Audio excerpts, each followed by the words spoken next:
This story is brought to your ears by all of our fantastic supporters at Patreon. To get in on the action yourself with bloopers, extras, and the occasional early story, join us on patreon.com/voiceofallmtg. We'd like to thank our newest patron, David Chalupa, for already donating. For more stories, or to just chat, visit voiceofallmtg.com. And now, Voice of All presents The Hour of Revelation, a story by Allison Lurs, Episode 1 of Hour of Devastation.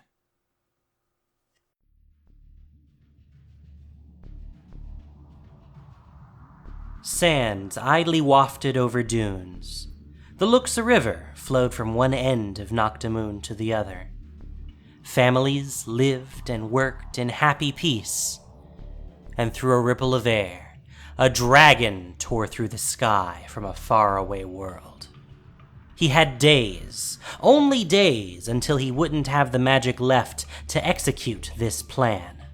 There was just enough time left to put into place the possible means to regain his godhood. The dragon's plans spanned millennia, and his perception straddled centuries, a winding maze of possibility and circumstance and statistics and likelihood. Usually, the dragon played the odds when shaping his decisions. But now, to manifest his needs, the dragon would need to be violent in his choices. Violence is an act that cannot be taken back or amended halfway through. It is begun, then ended. The dragon's choice must be the same. No doubt, no hesitation or uncertainty. Merely violence. The gods of Amonkhet saw the dragon hovering outside the protection of the Hekma. They climbed the tops of their highest vantage points and armed themselves for battle. They were determined not to fail this time. No monster could defeat the 8 gods of Amonkhet. Not when Noctamoon was all that remained. Oketra raised her bow high, and the light of twin suns glinted off its curve. She loosed an arrow into the sky, and it passed through the Hekma with ease. The arrow hit the dragon's side, and he laughed. The great dragon flew down toward the shimmering dome of the Hekma and tested it with a tentative claw. Oketra loosed another arrow, this time aimed directly at the dragon's eye. The beast glanced at the incoming projectile. It splintered and dissolved mid-flight. The gods were stunned. The dragon possessed enough power to defy the laws of nature. Hazret called for the children and elderly to retreat to the mausoleums for safety, and the attendants spread the word. She took up her spear and urged the gods to attack. The gods' distraction to protect the mortals amused the dragon. These gods cared far more about their plane than he ever did about the worlds he created. Kefnet, caretaker of the Hekma, was straining to keep the magical barrier together. The dragon tipped his chin and fractured Kefnet's mind in two. Kefnet's body and wings went limp, and he plummeted to the ground, crumpled and still. The hearts of the mortals in Noctamoon recoiled in immediate pain. Even those who did not witness Kefnet's fall felt panic. The gods in turn cried out for their brother and for the loss that swept through the people of Amonkhet. The dragon smiled. He extended a claw, and a pinprick of light broke through the blue of the barrier. The gods brandished their weapons and snarled with defiance. No beast would harm an immortal without facing retribution. The Hekma wavered. Its film waved as water in a river, and the hole widened enough for the dragon to burst through. The dragon protected himself from the attacks of the other gods by separating himself a half-step from reality. The vision of his form remained, but his body was safe from their blows. The gods of Amonkhet roared and cursed, but no blow from their weapons would land. The trespassers' power was at least equal to their own. The dragon landed atop the tallest tower, closed his eyes, and began to channel a spell. The time for violent choices had come. The gods felt a surge of mana weave around the dragon as a tangle of malevolence.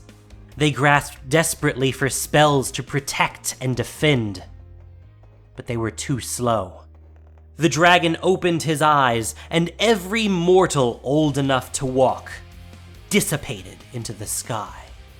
A brilliant white light engulfed Noxshade, and the 7 gods fell to their knees in agony as countless souls vanished from existence. The light retreated. Silence fell, only to be broken by the faraway cries of thousands of motherless, fatherless infants. The gods cried out in horror. The infant prayers were without form in their minds.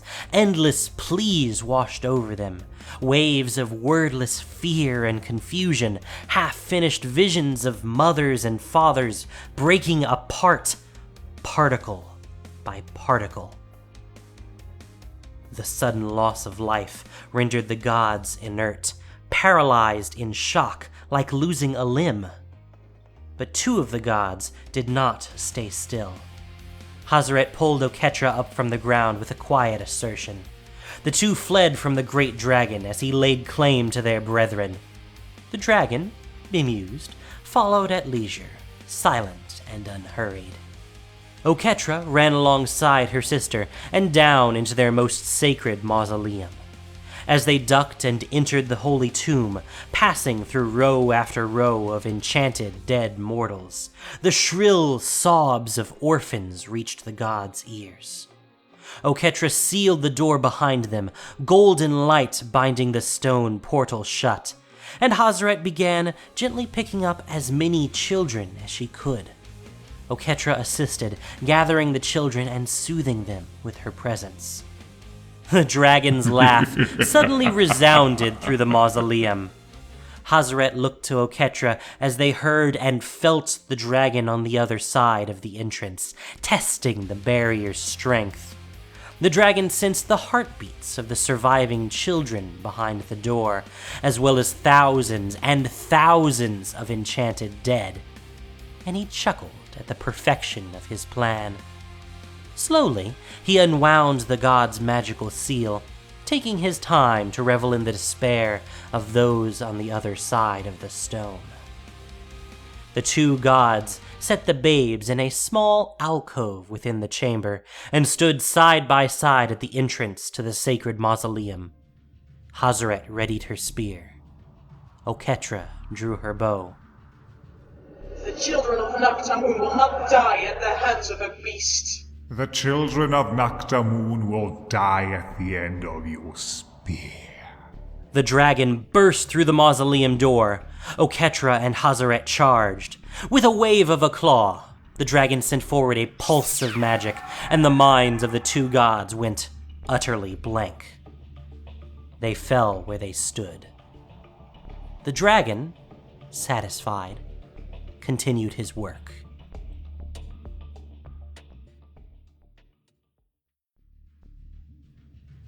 The next step in the dragon's plan required self-sufficiency, a people who were willing to do the work themselves without the dragon's presence. There were many options with many outcomes, but time was growing short. Already a day was gone with the subsuming of the gods. The dragon chose the quick path. Violent choices. First, he returned to the surface and took 3 of the gods for his own. He stowed them away as one would tools in a cupboard. Their time would come soon enough.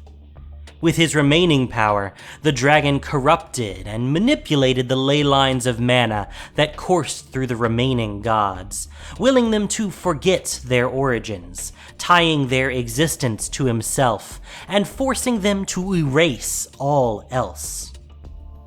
Second, he opened the tombs under the city and led the enchanted bodies of the dead out of their mausoleums and into the light.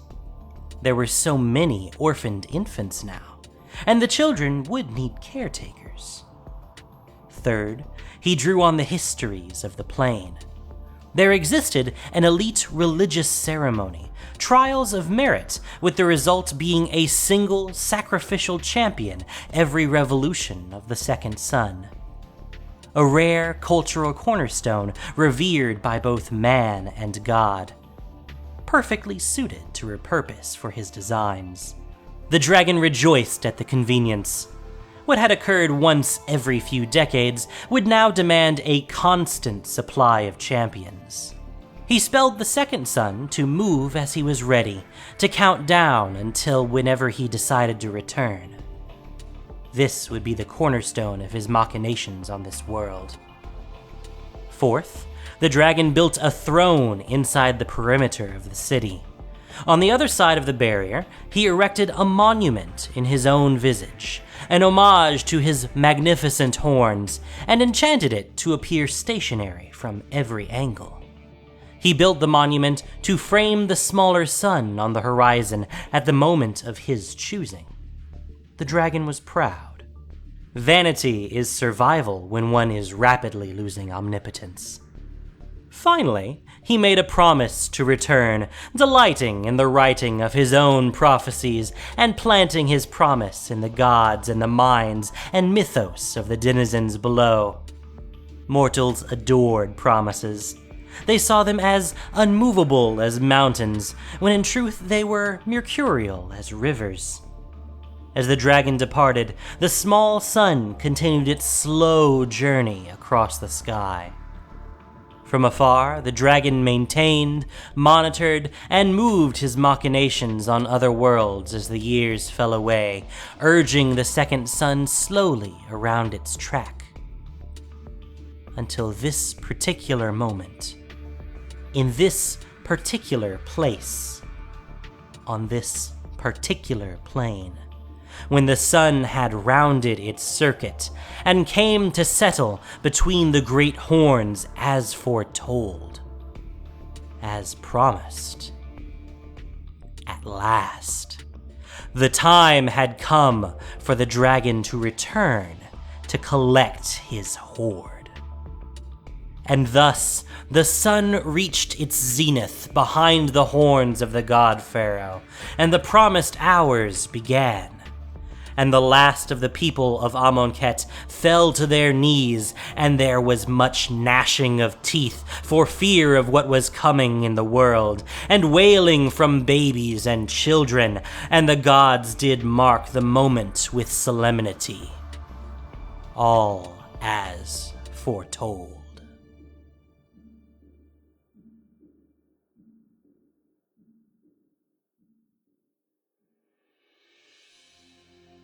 Jeru ran as fast as his feet would carry him, eyes fixed on the second sun peeking from behind either side of the leftmost horn in the distance. It left the city in a lingering dusk, and the strangeness of the atmosphere only heightened the excitement and revelry of the citizens of Naktamun. Samut ran alongside Jeru, gripping his shoulder tightly with one hand. As the two exited the arena, they were met with a stampede of citizens, all racing toward the banks of the Luxa River. It was a chaos Jeru had never seen before. Any semblance of commitment to one's own crop had been forgotten, cues and decorum abandoned in the passing from one age of existence to the next. So few were left. In the moments leading up to the end of the second sun cycle, more and more citizens arranged to take the trials early and prove their worth. Schedules were rearranged. Crops became double the normal size. The result was a city even more empty than usual, populated mostly by the anointed and the youth too young to partake. Jeru and Samut waded through the throngs of children too young to begin the trials, bumping into their hips, tripping over their legs. The children's arms outstretched and faces warped with desperate, fervent tears. Their small feet moved fast. The anointed caretakers couldn't keep up, and most of their kind had resigned themselves to standing aside to let the stampede through. A shadow passed over them, the legs of Hazaret, and the god stepped high over their heads as she made her way to the river. Throngs of children and those unable to take the trials tugged at her sandals and leapt for her spear. Take me! Please, giver of gifts! Let me die before he comes, so I may go along! But the god ignored them, her eyes trained on the Luxor River and the gate at the end. The God-Pharaoh's approach was nigh. His homecoming would certainly take place at the gate to the afterlife, the massive stone barrier where the Luxor River met the shimmery blue of the Hekma. The gate used to only open for the lucky few who passed the trial of zeal. But now, with the coming of the God-Pharaoh, his promise would be fulfilled. The promise of the hours. New hope cascaded over Jeru. He was meant to be the final one to pass through the gate. His glory was to be bestowed unto him by Hazaret, giver of gifts. Until Samut ruined everything. Until the traitor, Gideon, intervened. Yet Samut now stood at his side, a hand gripping Jeru's arm, her stance one of protection and shielding. Jeru's heart felt at ease with her familiar presence by his side once again, even as his mind still reeled at her betrayal. She robbed me of my destiny for her selfish doubts. But perhaps the God-Pharaoh would still grant them a place at his side nonetheless. Perhaps he could plead their case, and both prove their worth and show Samut the error of her ways. Jeru whispered a prayer of hope, a little plea drowned out by the cries and yells of the crowd around them in the unfamiliar twilight. The hours have begun! Where is he? Deliver us, God-Pharaoh! Show us your grace! Ow! Samut cried out as a Naga smashed past her in his rush toward the river. He force-fed us complacency for years, and we greet him with this. It is lies and chaos. Jeru didn't respond to Samut's continued heresy. A growing sound in the distance had drawn his attention. Ambient noise, endless creaking. Something dark and old, caused by something without form. The Kenra nearby all clamped their ears and whined as they ran. The Naga jumped as though the earth moved beneath them, and every being instinctively looked to the far end of the river. Samut's grip on his arm tightened. The gate! The two picked up their pace and approached the massive crowd that had gathered at the banks of the Luxor. The mass of citizens wailed in fear and boundless joy. A minotaur sobbed. 2 Kenra twins had fallen to their knees in praise, and several children were attempting to ford the river and cross to the gate. It was a collective madness unlike any Jeru had ever witnessed. For a moment, fear gripped his heart, but the chaos was contagious, and the frenzy of the moment swept Jeru away. Although he was meant to be in the afterlife by now, Samut's betrayal had given him the privilege of witnessing the God-Pharaoh's return. Perhaps all would work out after all. Suddenly, as abruptly as it began, the noise stopped. Jeru craned for a view, his sandals sinking into the soft mud of the riverbank. Warm water lapped at his toes as bodies pressed all around him, all stretching for a better look. Jeru, you need to promise me something. Samut's whisper was soft on Jeru's ear. He didn't want to listen to her, but he also didn't want to let her go. No matter what happens, we protect our gods. We protect each other. Jeru didn't know what she implied, but he silently nodded. A collective gasp of surprise washed through the crowd. In the distance, the light of the second sun spilled past the horn. It had finally passed behind the monument, and a line of brilliant light crossed from one side of Noctamoon to the other. A cheer rang out from the crowd as the sun reached its final point, nestled between the faraway horns. At that exact moment, with no warning, the gate cracked open ever so slightly. the rough grit of its stone parting the current of the river. No living person had ever seen what rested behind the gate to the afterlife. Only the dead crossed beyond the gate, which opened to allow a funerary barge to pass once a day. Even from where they stood, Samut and Jeru felt a hot wind blow through the crack in the gate. From behind him, Jeru felt a god approach. He watched as Hazaret waded into the river, carefully stepping over the heads of her people, avoiding them as she walked. He arrives! Jeru felt the glow of the god's joy seep into him, her exultation reinforcing his own optimism. A child next to them began crying as others shoved to get closer to the bank of the river. Some Aven flew up toward the gate and tried to pry it open further. Other people waded into the water and swam toward the opening, though none seemed to reach it. It was still impossible to see through the crack. Only a sliver of light betrayed the fact that it was open at all. Samut gripped Jeru's shoulder and shook her head. We shouldn't stay here. We should go. The hiss of wind coming from the gate grew stronger, and in one swift motion, the doors opened wider. Samut's hand fell from Jeru's shoulder as they both stood transfixed, staring at the opening gate. The entire crowd went silent in awe.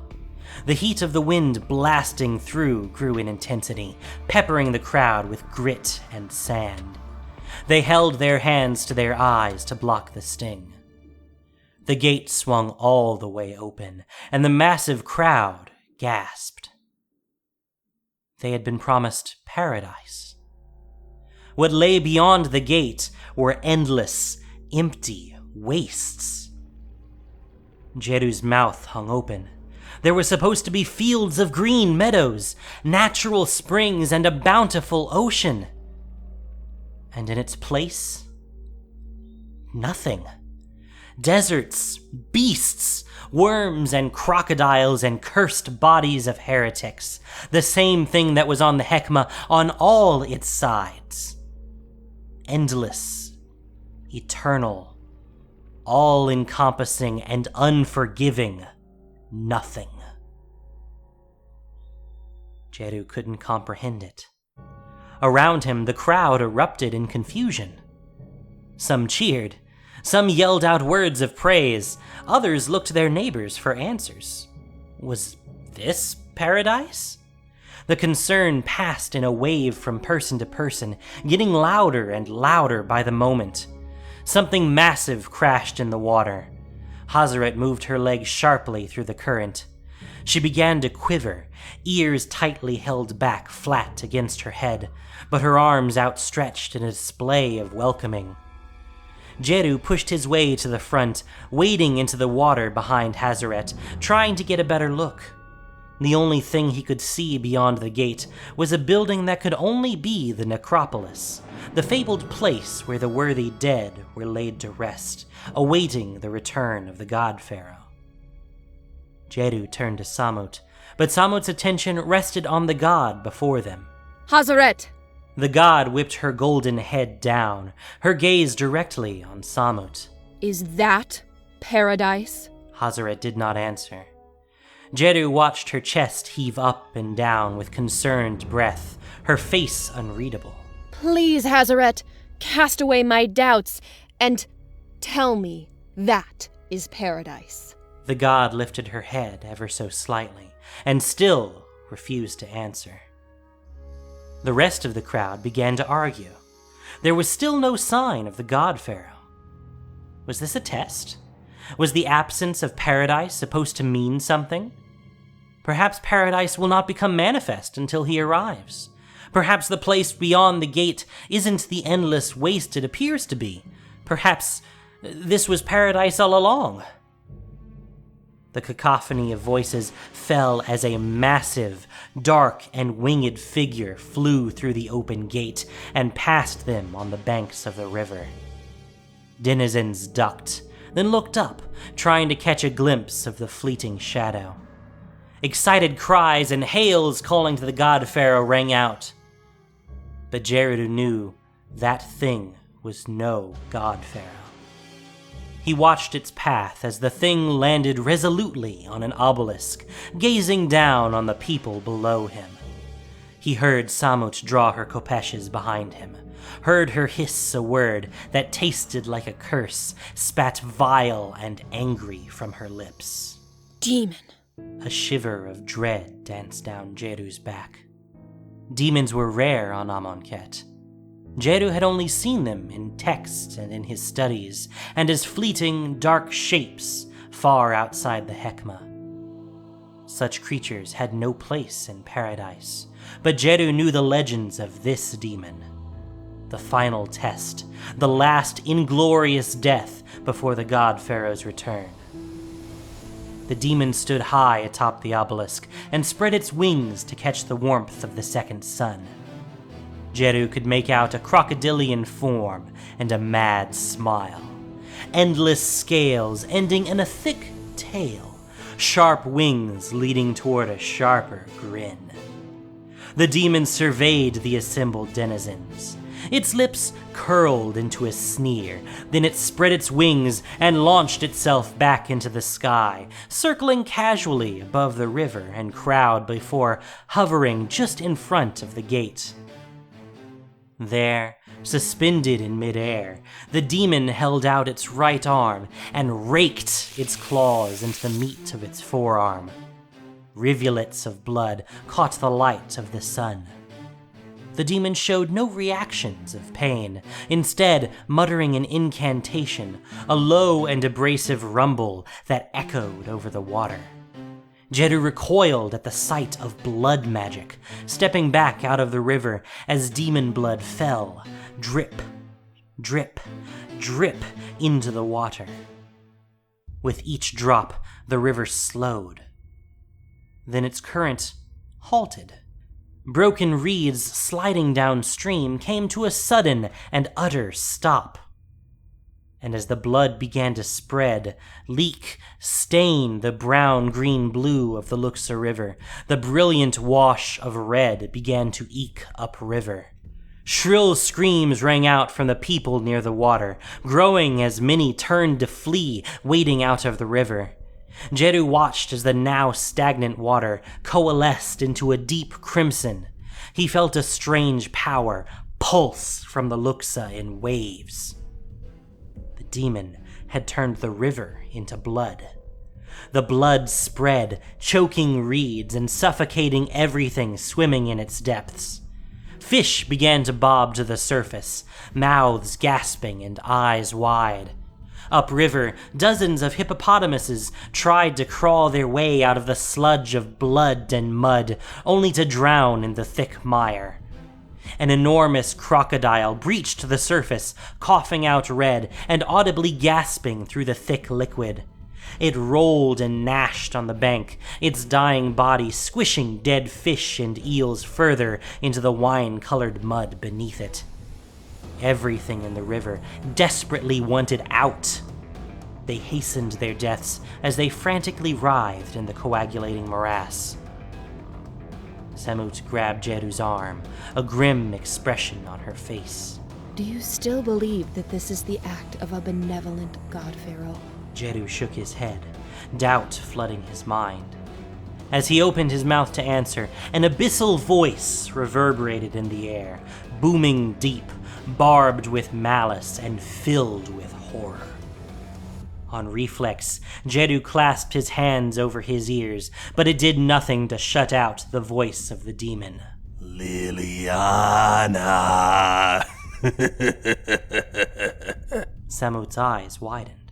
Why would the demon know the name of one of the interlopers? Jeru only shook his head in response. He peered up at the demon and felt the blood in his veins run cold.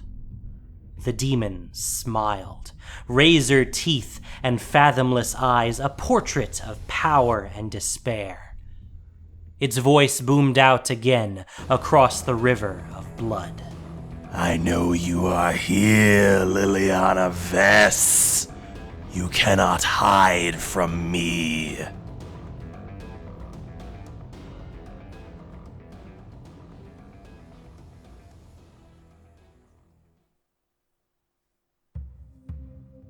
Thank you for listening to this production of Voice of All. As listener-supported entertainment, we rely on you not just for the voices of the characters, but also to keep us going and growing. If you enjoyed what you heard, please support us by rating us and reviewing us on iTunes, or following us on SoundCloud and Google Play, or just sharing with your friends. You can also support us financially on Patreon for exclusive perks. Hour of Revelation was written by Allison Lurs. The podcast was produced and edited by Gen Doukeshi with sound editing by Noxshade. This week's story features the voice talents of Sonja Greer, Regula, Derek J. Barbie, Christina Edelman, Grace, Scott W., Rhythm Bastard, and Isa Martell. Magic the Gathering is copyright Wizards of the Coast. Thank you for listening, and have a wonderful day.